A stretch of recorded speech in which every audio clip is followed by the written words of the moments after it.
Екібастұз МАЭС бір станциясы былтыр сағатына 24,5 миллиард киловатт қуат өндірді.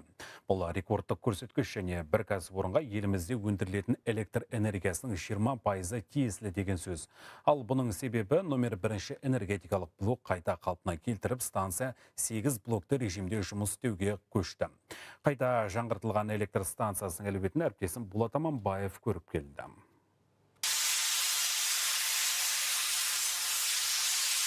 Екібастұз МАЭС бір станциясы салынғанда 8 блок жұмыс істейді деп жоспарланған, бірақ ол іске аспады. Тек 2024 жылдан бастап ел үкіметінің бастамасымен станцияны заман талабына сай модернизациялау жұмыстары басталды. Рекордтық көрсеткіш номер бірінші энергетикалық блоктың қалпына келтіру жобасын табысты іске асырудың нәтижесінде мүмкін болды. Соңғы 30 жылда алғаш рет станция толық белгіленген қуаттылықта 4040 мегаватт 8 блоктық режимде жұмыс істеуде.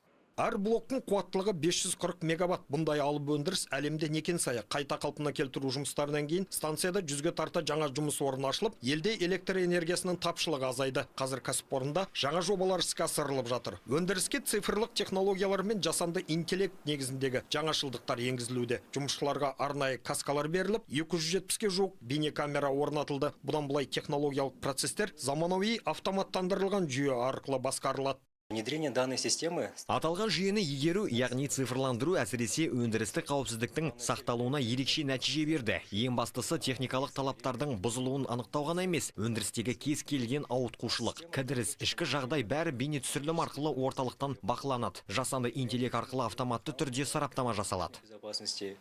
Жаңарту жұмыстары кезінде станцияға соңғы үлгідегі электросүзгілер орнатылды. Бұл еліміздегі энергетикалық нысандарды дамытуға бағытталған кешенді бағдарламаның бір бөлігі ғана.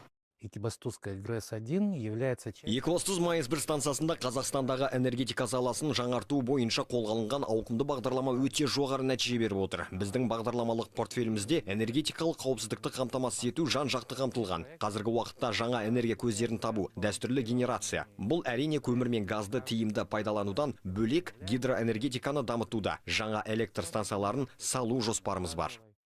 Демек, алдағы уақытта ұлттық энергия жүйесі тұрақты дамиды деген сөз. Экономиканы еселеуге мүмкіндікте арта түседі. Болат Аманбаев, Ерлан Умашев, Қазақстан ұлттық телеарнасы, Павлодар облысынан.